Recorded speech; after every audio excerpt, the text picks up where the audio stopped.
会不会是去同学家了？我已经给老师打过电话了，老师挨个同学都问过了，他谁家也没去。他不会是去找林伟了吧？我给林伟打过电话了，没在他那儿。你干嘛告诉林伟啊？我没说什么事儿，我就是问他小莫跟他联系没联系。那你这么说，他还能不知道啊？小莫都已经这么大了，他出去应该知道给家里打个电话呀。那不是现在没打吗？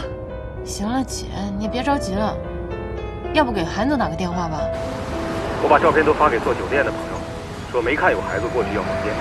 再说小莫这样的孩子需要房间，酒店也不会给，除非是不正规的旅馆。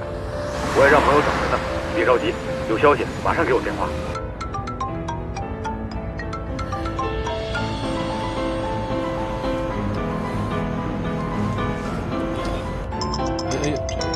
是林伟吧？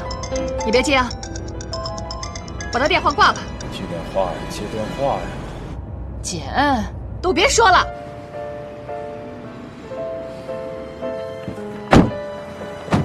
你别着急，一定会有办法的。想什么办法呀？都4个多小时了，该去的地方都已经去了，失踪不到24小时还不让报警，你说还有什么办法？王一鸣，你给我说实话，小莫去他爸爸那儿过生日，是不是发生什么事儿了？过生日的时候，他情绪有点激动。有点激动？你怎么没告诉我呀？孩子现在都已经丢了，是有点激动的事儿吗？你们是不是都以为是我拦着小莫不让跟他爸爸见面？不是这么回事儿。我想给孩子点时间，不想他这么早就进入到林伟跟秦珊的生活当中。我知道你跟林伟关系不错，你替他说话，对不对？姐，你别叫我姐。三姐，你也冷静一点。现在了，你还让我怎么冷静啊？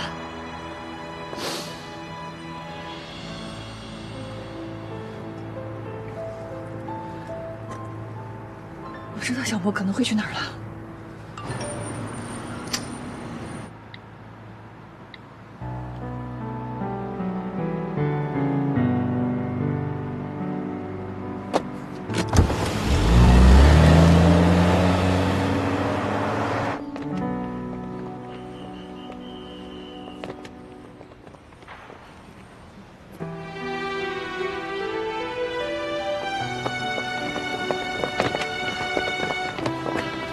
你怎么一个人跑到这儿来了？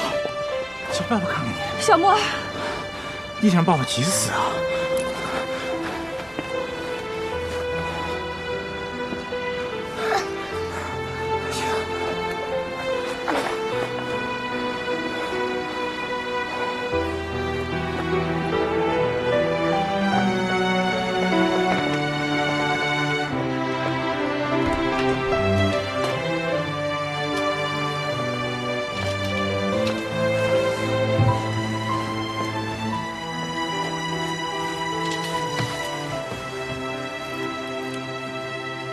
儿，怎么回事？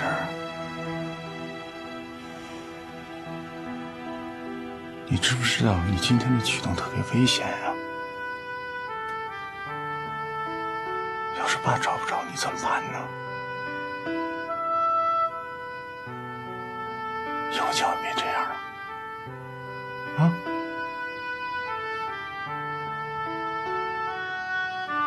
小妹儿，你给爸的礼物爸都收到了。小妹儿，如果你恨爸，想骂我，爸今天在这儿，你尽管骂，等你骂够了，爸再走。香格里拉你不去了，破冰船去南极看企鹅你都不要了，你为什么不要我了？小妹儿，小妹儿，爸没有不要你，爸没有不要你，我永远都是你的爸爸，啊！一个不要我的爸爸，一个不在一起的爸爸吗？你知道我很想你吗？我想跟你在一起，可是你为什么跟别人在一起了？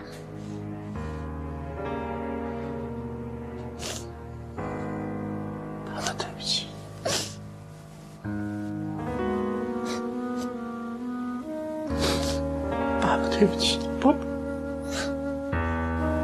如果你以后想爸爸，就给爸爸打电话啊。不管什么时间，爸爸都会来看你的。到了还不是一样要走？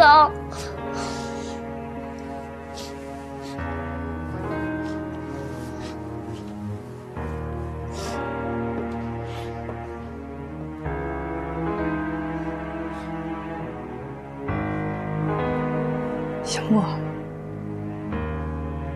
让爸爸回去吧。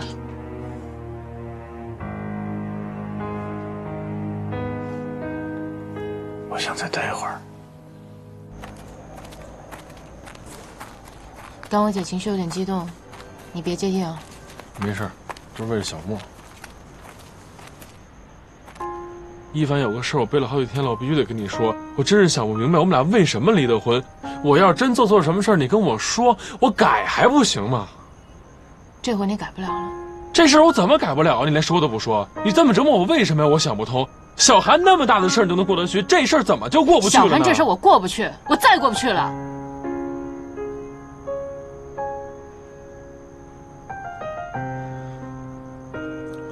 过了这个周末，我们各走各的。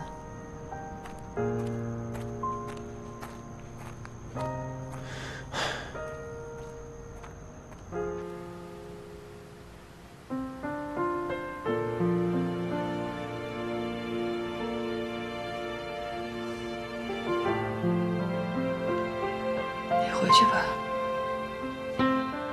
小莫说的对，你迟早是要回去的。咱们以后能心平气和的相处吗？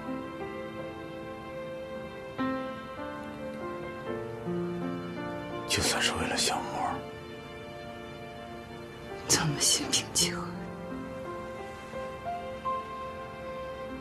小莫最不能接受什么，你应该很清楚。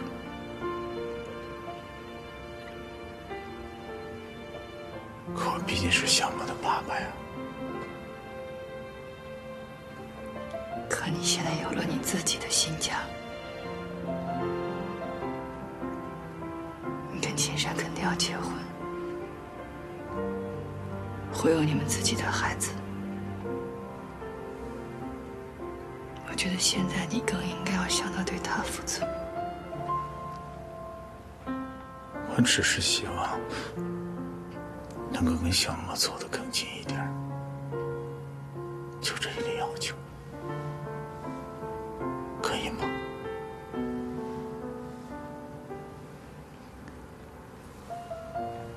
可以。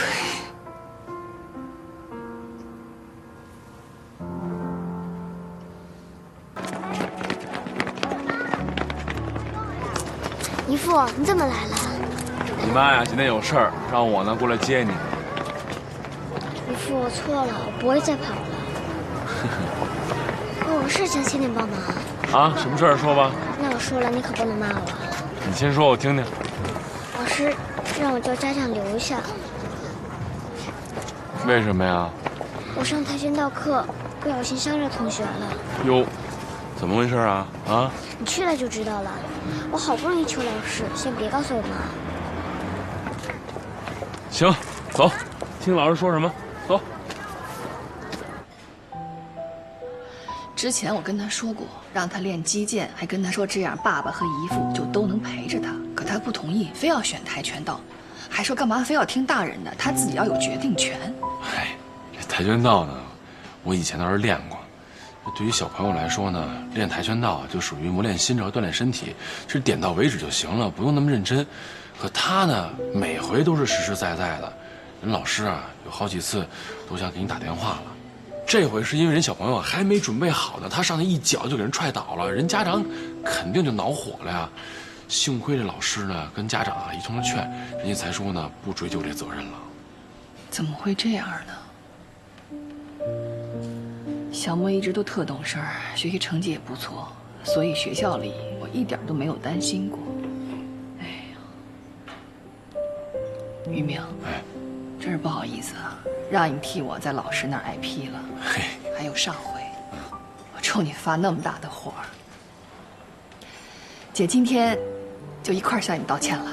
别，你这么弄得我有点不好意思了。咱呀没必要弄得那么客气。其实小莫呢，在你那儿装的跟没事人一样。其实，在学校里头真不这样，根本不跟同学说话，也不来往，就是闷头学习和练这跆拳道。他原来不是这样的。我是不是应该让他跟他爸爸多接触接触，会对他有帮助？这可能是一方面其实林伟呢陪的再多呀，也没什么用，因为在学校的时候呢，大家都把他当成一个单亲家庭的孩子看。他是因为没有信心了，他不跟同学说话呢，是因为不想让同学同情他。我听说学校下个月呢有一个跆拳道比赛，我觉得可能这是一机会，让他去参加。如果能拿个什么奖回来的同学就会崇拜他，不再是同情他了，就是那个自信心就会慢慢的建立起来。好啊，那这样的话得给他找个教练吧？可以给他找个教练我知道了行了，雨明，不说我的事儿了，说说你们吧。你跟一帆真打算不去我爸那儿那就搬我那儿去，在我那儿不会不自在。这还得看一凡的意思。哎呀，你要是听他的话，他指定不去啊。那您比我了解他呀。云云，你们俩是不是又有什么事儿我怎么觉得你哪儿不对劲儿？没什么事儿什么事儿都没有，就是那个住在小丫那儿，您也知道是，住小丫那儿肯定是不方便，所以我让你们回去劝劝一凡，就搬我那儿去你让他找韩志杰呀，韩志杰跆拳道蓝带。你老瞎我掺和人什么事儿？你这说，我不是替依琳姐着急呢吗？你想想看韩志杰那么好一男人，分分钟就被人抢走了。再说现在多好一机会完全符合我之前的作战计划，先拿下小莫，再攻依琳姐。干什么呀你？我打电话通知韩志杰呀。不是你。喂，我跟你说一好事。你这，你能不管我们家事儿了吗？没想管，那不是小莫先掺和进来了吗？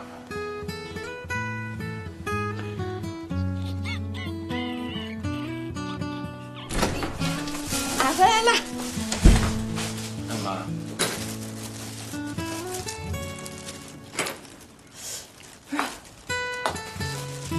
我这刚才一进门我都恍惚了，好像你们俩都有孩子了。嘿，哄着啦？这么会哄啊？喜欢是吧？喜欢就赶紧生一个呗。行了，我去洗菜哈。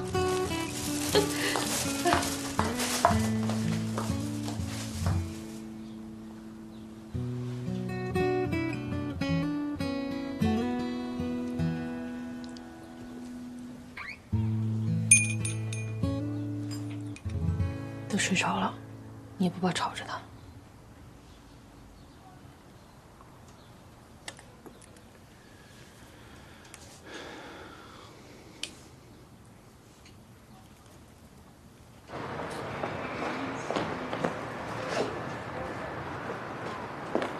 什么事儿？来，给你看个东西。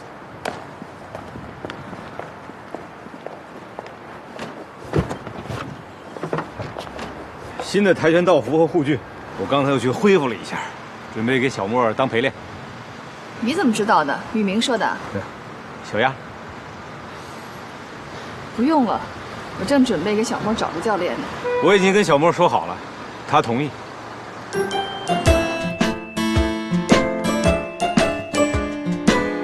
来吧，让我看看你现在练的怎么样。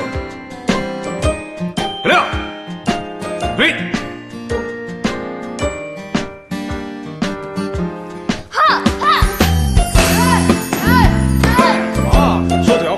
来，再来！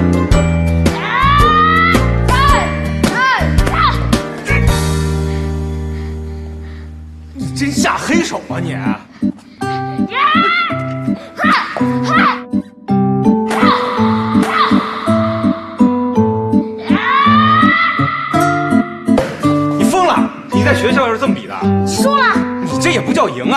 反正你就说了，我也不想跟你学，我就来告诉你，你别打我妈主意，我是不会让你跟她在一起的。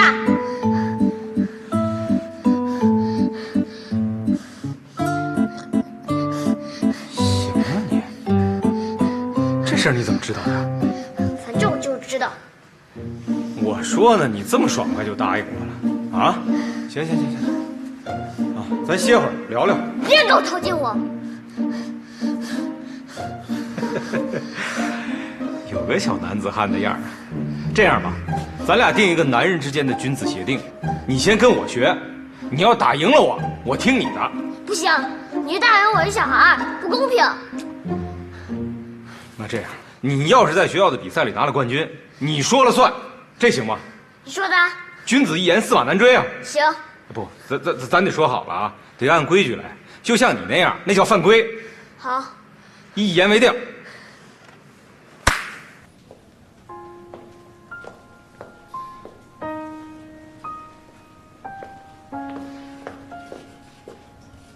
发什么呆呢？你们还记不记得我之前说的一男的跟他前女友有了孩子又没要的那事儿？就是他瞒着他老婆的那个，怎么了？他老婆知道了？俩人闹了啊？离了。离了就对了，要我也离。这男人都结婚了，还跟前女友扯不清楚，还扯出一孩子来。就算他跟那前女友扯清楚了，万一再冒出个前女友怎么办？这男人真不是个东西，这就是典型的狗改不了吃屎。他的老婆就成了个炮灰了。对，而且他对不起的不止一个人，是3个人。他现在的老婆，他前女友，还有那个孩子。而且他居然当着他现任老婆的面，隐瞒了他跟前女友有孩子的事实。这种男人就是不靠谱，就是不负责任。但他看她老公对其他小孩的态度，不像是不喜欢孩子的人。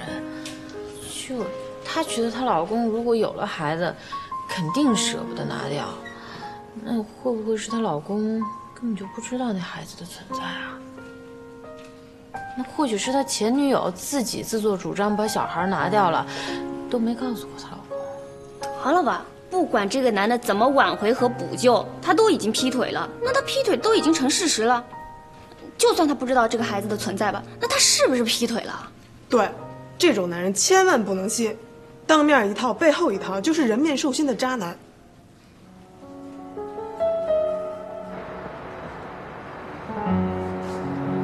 小莫，妈妈，今天练得怎么样啊？还行。小莫，你真的要韩叔叔教你吗？叔叔很忙的。要。那行啊，下次我来接你啊。走。谢谢教练，那我先回去了。你们俩什么时候变得这么要好了？世事难预料啊！走了。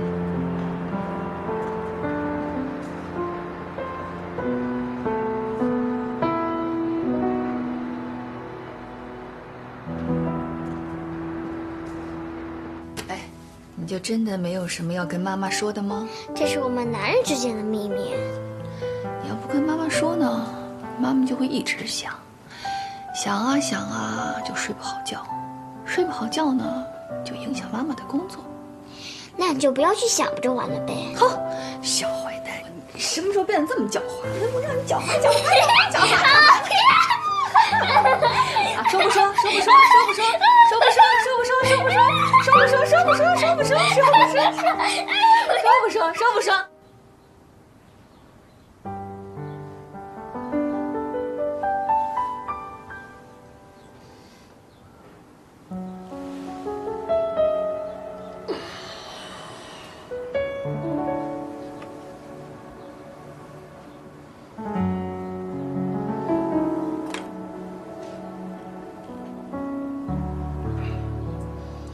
妈，小燕儿，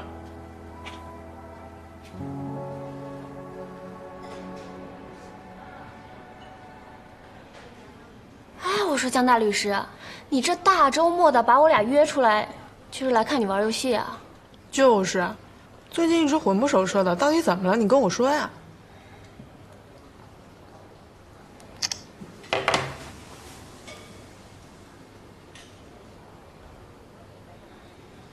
我离婚了。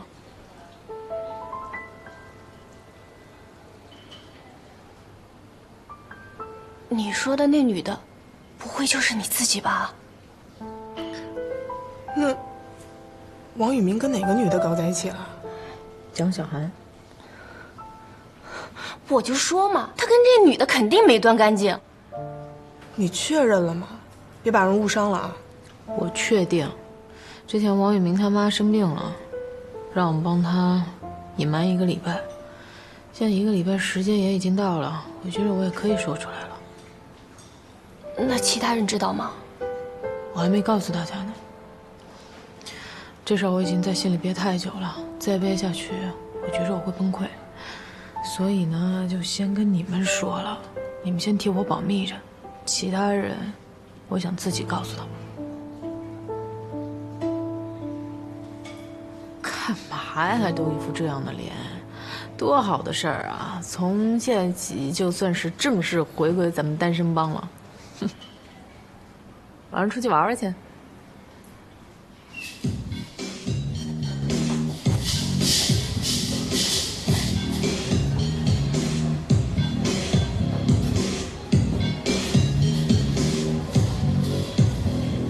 马踏踏就跟着一起来，没有什么阻挡着未来。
嫂子，你回来啦！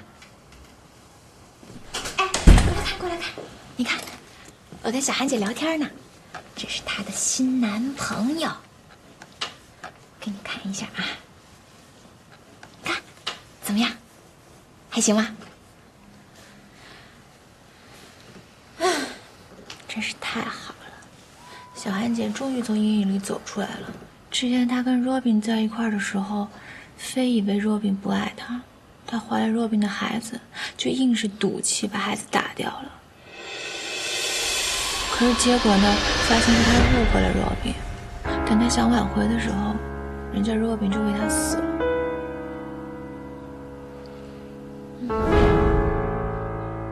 你说原本多美好的爱情啊，却因为误会造成了不可挽回的痛苦。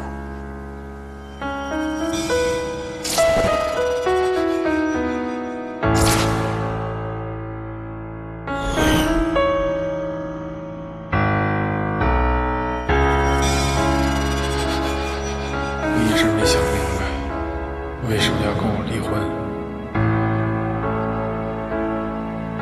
嫂子，你怎么了？没事。哎，你看，小安姐给我回微信息了，他说啊，让你跟我哥一定要好好的。还有他让你跟我哥当孩子干爹干妈那事儿，不是闹着玩的啊。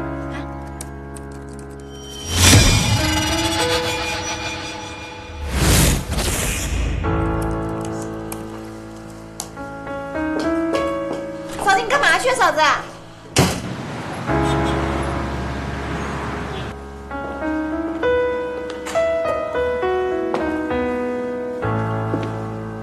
小宝，哎，嫂子，你怎么来了？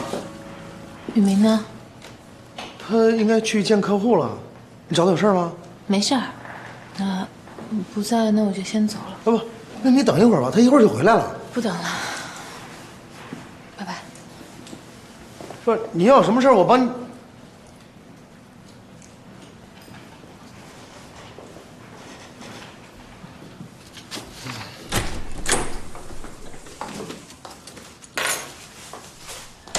爸妈，你们回来了。你哥跟你嫂子呢？哦，我哥跟小宝加班呢，我嫂子刚才还在家呢，突然跑出去了，不知道干嘛去了。哦，没说回不回来吃饭？没有啊。这俩孩子也不知道昨天怎么样了。别操心了，那什么事都管。你说他说的，哎，我不操心谁操心？你操心呐？你操过什么心呢？我这一个人又带孩子又做饭的，你管过什么呀？会什么呀你？好，我什么都不会，我什么事都没管，我离你远点行了吧？哎，爸，别叫他。妈，您干嘛呀？一回来就跟我爸呛呛。我跟你说，我懒得跟他呛呛，你让他走呗，少一个人吃饭我还省了呢。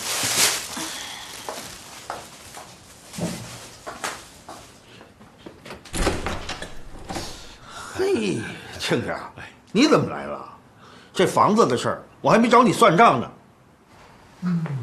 给你个碗。哎，拿个筷子。好。有酒吗？还喝呀？哎呀，喝点，这么好的菜，喝点。拿个杯。哎。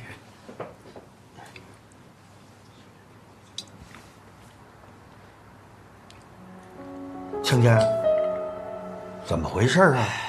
心情不好？我这辈子呀，白活了。哎，慢着，你呀，先尝尝我做这个糖醋排骨，这可是一凡最爱吃的。哎，味道怎么样？比亲家母做的差远了吧？比他做的好吃啊！哎，做这麻烦吗？不麻烦哦，就需要啊30多道手续啊。您给我说说。呀！好，来，再来，脚底下都是乱的啊！把动作做出来，别着急。哎！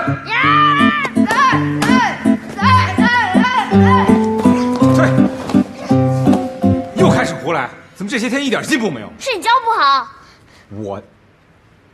我水平一般，我教你绰绰有余。就是你教的不好。行，那我不教了，行吗？你可记住了，咱俩有缘在先。说实话，我真不爱教你。你不讲信用，你就不想让我赢。我都让我妈别给我找教练了，我不能输。可是你现在的心态，你根本就赢不了。你小看人。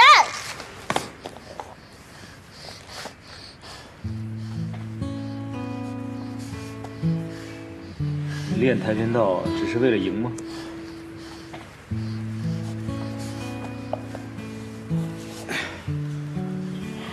多年以前，我开始练跆拳道，第一课的时候，教练告诉我，礼义、廉耻、忍耐、克己、百折不挠，这是跆拳道的5大精神。孤独是你最好的朋友。当你走上这个场地的时候，你能依靠的只有你自己，甭管碰上什么困难，你都得自己去克服。后来我慢慢发现，这些道理在生活当中它是一样的。生活就是你的对手，我们要练的就是面对困境时候的一种心态，忍耐、冷静，然后反击。可是你现在呢？你心里只有愤怒，你只有发泄，没有控制，这怎么能行？我没有。没有，你愤怒你爸爸为什么离开你？你愤怒秦山拆散你们的家庭，你愤怒其他的孩子说起自己爸爸的时候，他们都很骄傲，甚至于他们同情地看着你，你都感到非常的愤怒。所以你上场的时候，你把这种愤怒发泄在他们身上，可是结果呢，你越愤怒，你就越赢不了。你别自以为是了，我不在乎，我原谅他们了。你根本就没有原谅，你没有真的原谅，你自己心里还挣扎还纠结呢，你怎么可能原谅别人？一个人只有自己内心强大了，他才有可能谈到原谅和洒脱。当然，我不是说你不可以愤怒，那你就把它发泄出来，好好的哭一场。可是你现在一上场就这么胡来，就这么发疯，别人看着你，只能觉得很可笑，很可怜。好好想一下，休息一会儿再练。好了好了好了，今天不练了啊！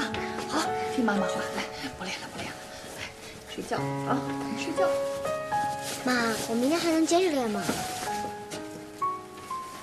明天还要练？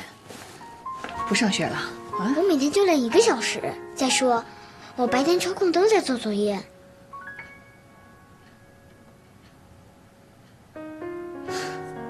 先睡觉。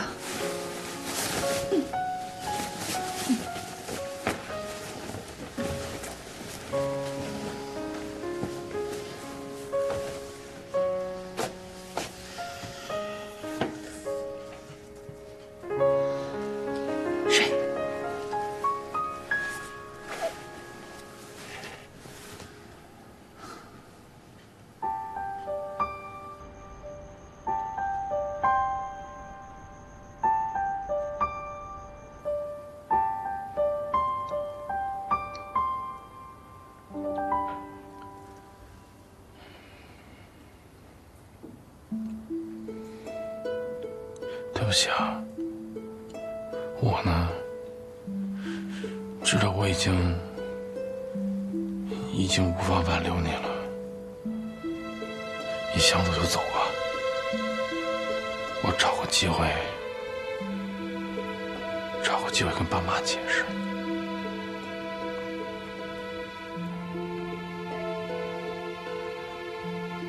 我觉得那个妈不是现在还没好吗？要么我再多待几天。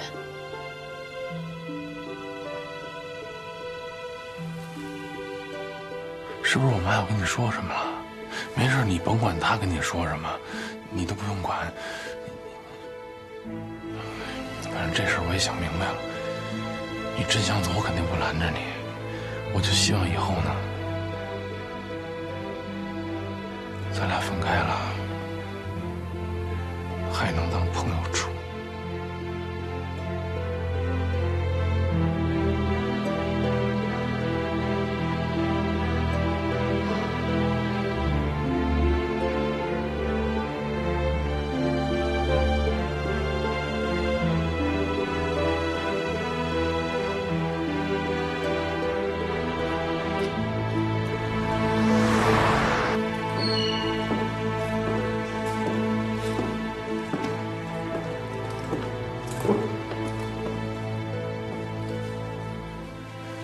你怎么跑这儿来了？那什么，你东西我帮你收拾好了。你要是那个需要的话，我晚上开车送你回去。我就是想说呀，本来我是要打算走的，但是突然想起来，我也还没跟我爸，没跟我姐想好怎么说呢。我怕我这么回去就把他们给吓着了，所以可能我还得再多住2天。行，什么都听你的好不好？咱别在单位说这事儿。我也不知道你现在想的是什么。昨天晚上你说一理由，今天你又说你怕你爸你姐我这个行，都听你的好不好？那你要是答应了，我就回去上班了。啊，成。你专门跑一趟就为跟我说这事儿啊？对啊。我知道了。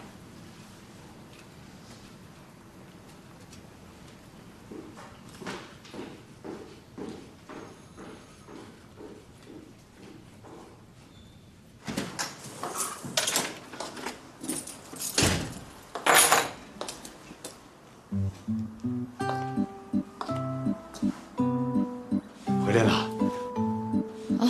啊，那个，今天我做了几个菜，尝尝。哦，这都是你做的啊？啊。这什么呀？糖醋排骨。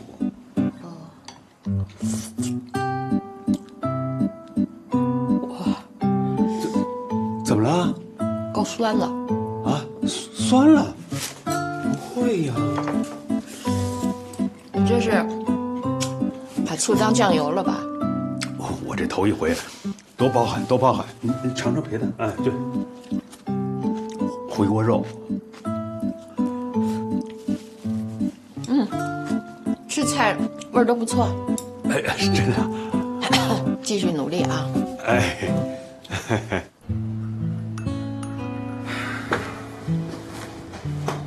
怎么着？今天怎么有心情来约见我啊？你到底给小莫灌了什么迷魂汤？这个我还真不能告诉你，我得保守我们男人之间的秘密。你现在是不是准备从孩子下手了？我之前呢确实有这个想法，不过现在我只想教他跆拳道。你别那么紧张，我也不吃了他。我有信心让他拿第一。听你这口气，好像小莫像是你的儿子，什么都知道似的。哎，这话你说的啊，不是我占你便宜。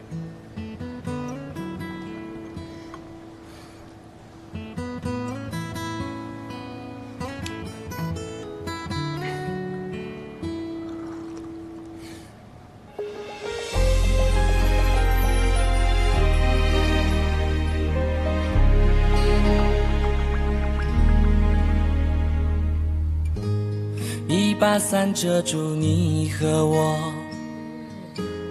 湿透了肩膀都不说，分路口谁放谁的手，接受你给的自由，远远的在你之后，把心拉向天空，它随着风不停飘游，酸酸的回忆太多，难免会很心疼，我的泪打在你额头，远远的在你之后，心却在你左右，只怕寂寞将我淹没，才发现有了一颗正属于我。怎么了？我觉得你今天有点不太一样。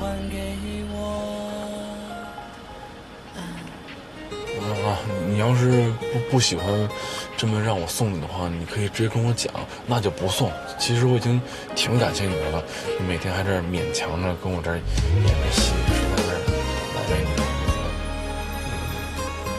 对不起啊。要不你先上班去吧。湿透了肩膀都不说，分路口谁放谁的手，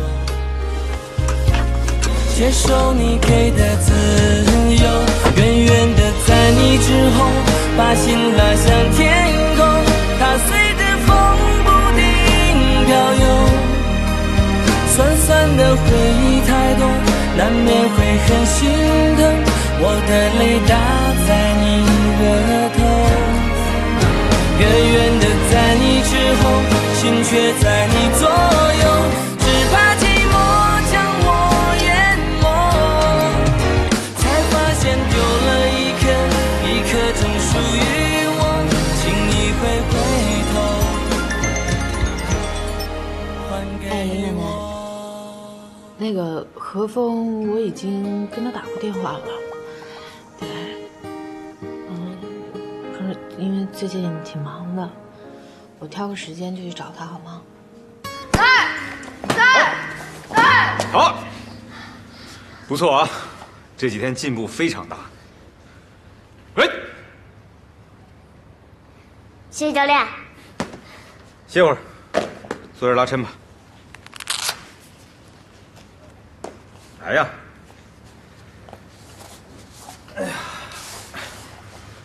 为了让你进步更快呢，我给你讲一真事儿。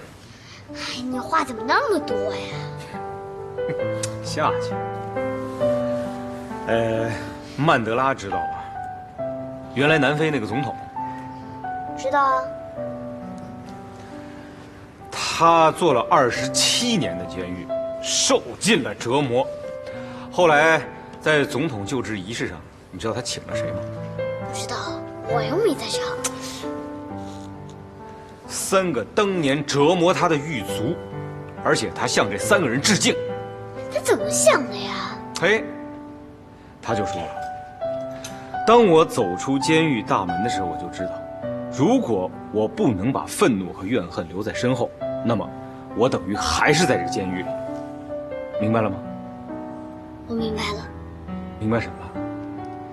我明白，你就是来折磨我的那个狱卒。又跟我装傻是吧？你连我喜欢你妈你都知道，你能不明白吗？换腿。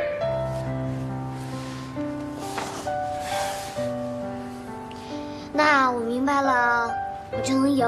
那你就不一样，你就到另外一个境界，另外一个层次。反正我赢了，你得听我的。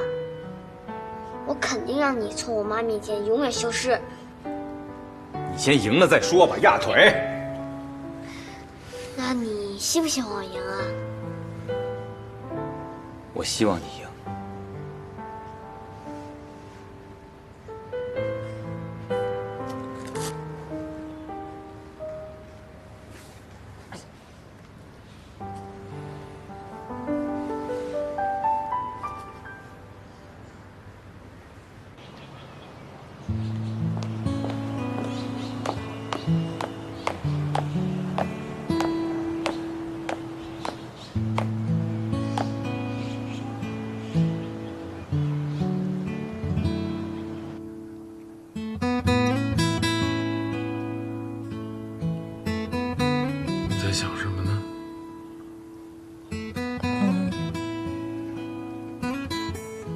何风的事儿。那天你不跟我说何风要见我吗？明天呢，我跟你去见何风。要不还是算了吧。何风这事儿呢，一直也是你心里的一个心结。这个结呢，早晚也得解开。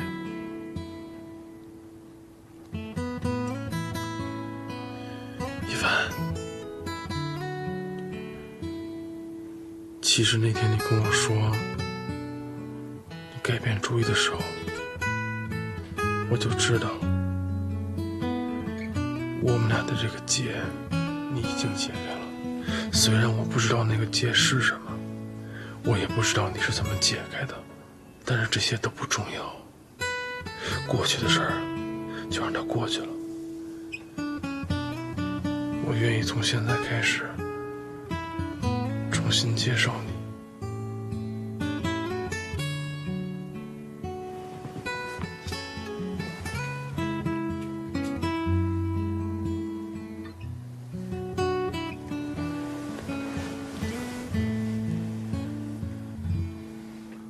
我也愿意像以前一样的信任你，所以如果你真的改变主意了，你能跟我复婚吗？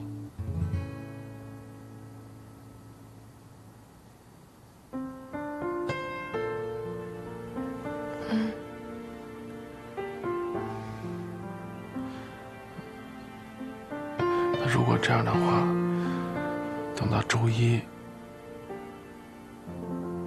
我们就去民政局吧。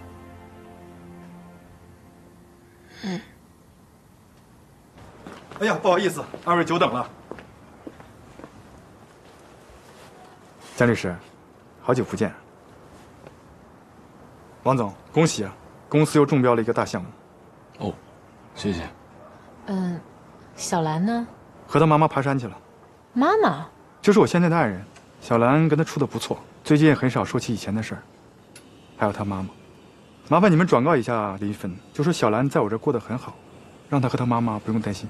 可是现在林芬的情况不是很好，她特别想小兰，每天都在叫她的名字。如果你能够把小兰带去看她的话，说不定她的病能好得快一些。你要这么说的话，我就更不能让小兰去见她了。万一孩子受到什么刺激，会给她的童年蒙上阴影的。不是何总，那林芬毕竟是小兰的妈妈，您成立了新的家庭，给她找了一个后妈，这样她的童年就没有阴影了吗？我觉得您不太懂。看来王总真是深有体会啊。你说的没错，可既然法院已经把小兰判给了我，而且林芬呢又正处在抑郁症的治疗期，不适合泰式条件，我这么做合理合法。江律师，作为一个律师，你应该很清楚吧？何总，这么说吧，怎么样才能让小兰去看她生母？王总，我就等你这句话。这也是上次为什么让江律师找你过来谈谈的原因。您的意思是？我是一个生意人，其实就林芬泰式小兰这件事也没那么复杂，只要你肯答应我做一个交易。你我都知道，你刚中标的第一院项目，未来的潜在价值至少在2000万以上吧，所以，我愿意给你们公司800万，这其中还包括100万的违约金，以及林芬对小兰的泰式权，让你放弃这个项目。我刚跟市医院的负责人谈过，只要你肯放弃这个项目呢，我们公司马上可以接受。这个交易不错吧？何峰，你这是趁火打劫。江律师，我做生意向来明码标价，你们愿意接受呢，钱马上到手，林芬也很快能见到小兰。你们要是不接受的话，对不起，我们也没什么好谈的了。两位请回吧。等等。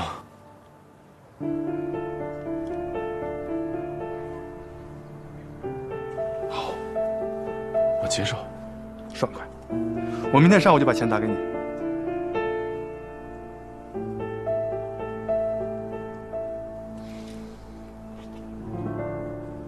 何峰就一小人，你干嘛要答应他呀？他那就是趁火打劫。生意没了可以再找，可林芬的事儿他不能再耽误了呀。我就不应该把你叫过来。一凡，我记得当初你问过我，说如果我们两个人分开了，这件事情我会不会管？我答应你了，我会管。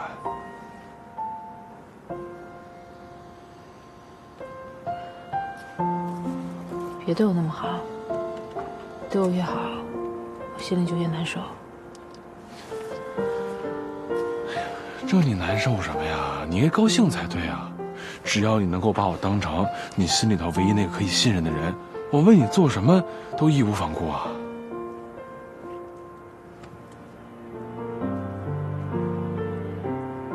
怎么了？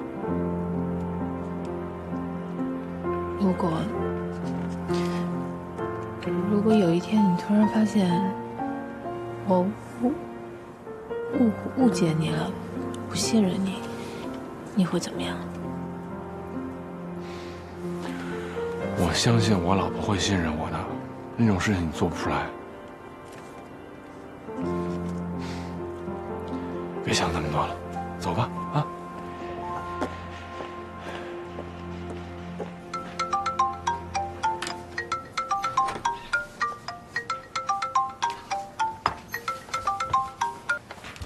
喂，你们两个有秘密的男人现在允许我去探班了。好啊，今天下了班我就过来。嗯。明天就要比赛了，紧张吗？你觉得我能赢吗？我觉得你没问题。你要记住了，所有的一切都来自于你的内心。其实姨父以前教过我一个方法，刚开始有用，后来没用了。什么方法？听歌。什么歌？妈妈。最后一天，赛前热身。好啊，看看你们的劳动成果。来，小刘，鼓励。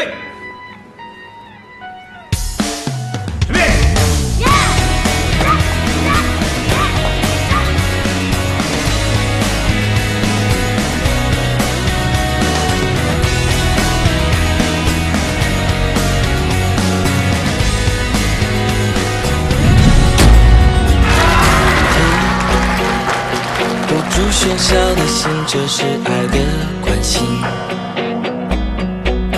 有些事透过回忆，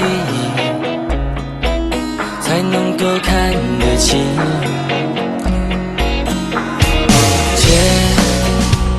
掉了幻想画面，却如何听歌曲？想念越刻意的想忘记，越清晰，人世间都无法洗去。继续回眸播放一遍遍，不管碰到什么困难，保持头脑冷静，耐心跟对手周旋。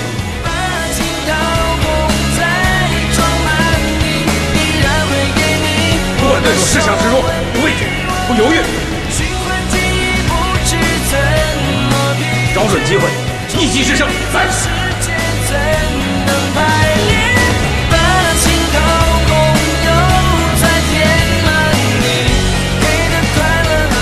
红土不惊，不管输赢，都要以礼相待，以礼开始，以礼结束。蓝半胜。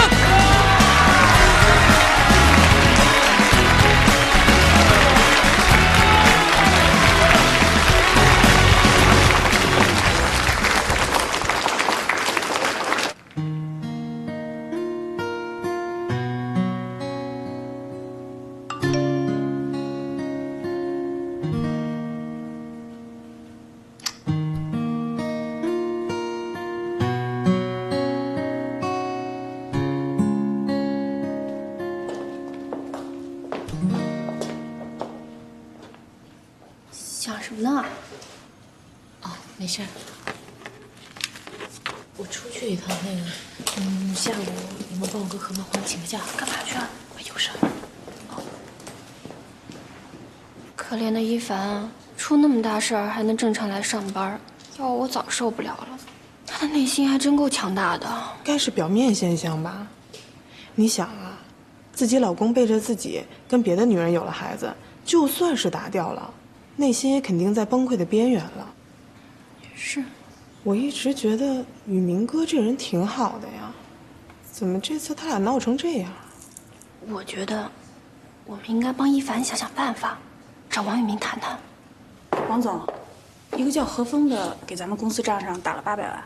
哦，这事我知道了。这样，麻烦你呢去一趟这个市第一医院，跟他们说我们的合约呢终止，违约费我们出。不是，为什么呀？你先别问了。照我说的办吧，现在就去。好。不是，这个项目的潜在价值你不是不知道，你这么做到底为什么？为了林芬，更是为了一凡。我知道这个事儿呢，我做的欠妥当，但是现在呢也只能这样。公司是少赚了很多钱，但是毕竟呢还是赚着呢。找个机会，我一定给大家补上。你也帮我跟大伙儿啊解释一下。小宝，之前我们家的房子不是抵押给银行了吗？我知道银行那边呢还没有拍卖，你能不能想办法帮我找找人，帮我把那房子呢帮我赎回来，这样我们家3口啊就有地儿住了。你放心吧。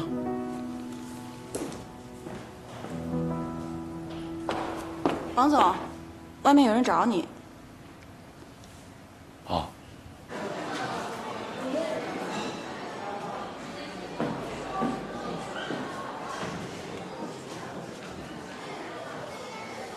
你俩今天不上班啊？还专门跑出来？我们俩今天是来专程找你的。找我？找我什么事儿啊？别装糊涂了，我们都知道了。那个一凡都跟你们说了。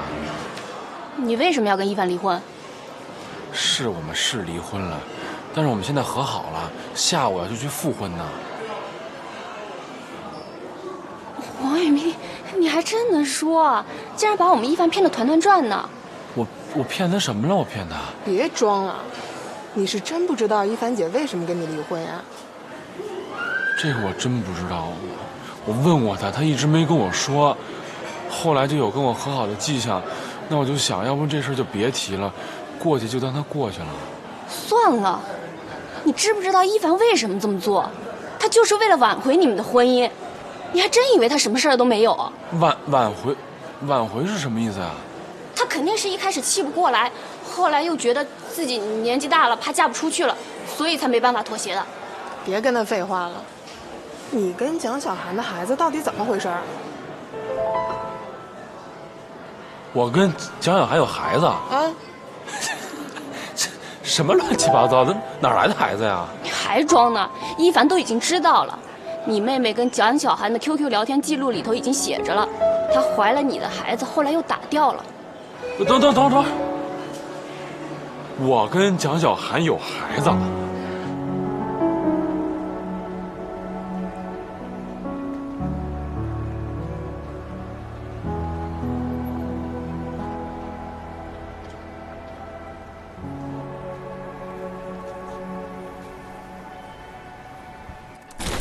小杨，我问你，你是不是一直跟小涵有联系啊？对呀，你又不是不知道我是他粉丝。哦，你自己不跟人好了，还不让我跟他联系了？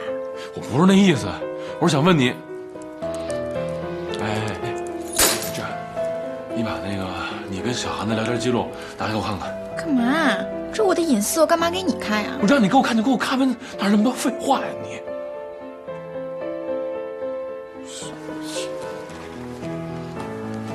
哎，你看，这个就是小涵姐新交的男朋友。她之前不是误会Robin了吗？把Robin的孩子打掉了，一直没有从阴影里走出来，现在好不容易从阴影里走出来了。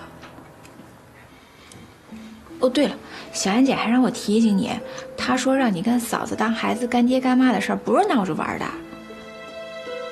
你这么折磨我，为什么呢？我想不通。小涵那么大事儿你都能过得去，这事怎么就过不去了呢？小涵，这事我过不去，我再也过不去了。你听清楚了，我们离婚吧。只要你能够把我当成你心里头唯一那个可以信任的人，我为你做什么都义无反顾啊！我相信我老婆会信任我的。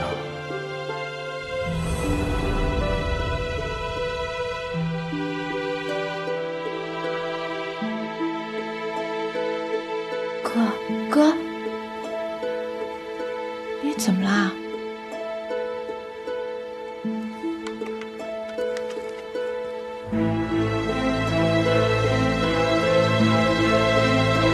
哎，去哪儿啊？我跟你说话呢。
你哥回来没啊？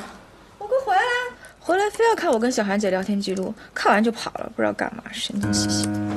哎，嫂子，嫂子！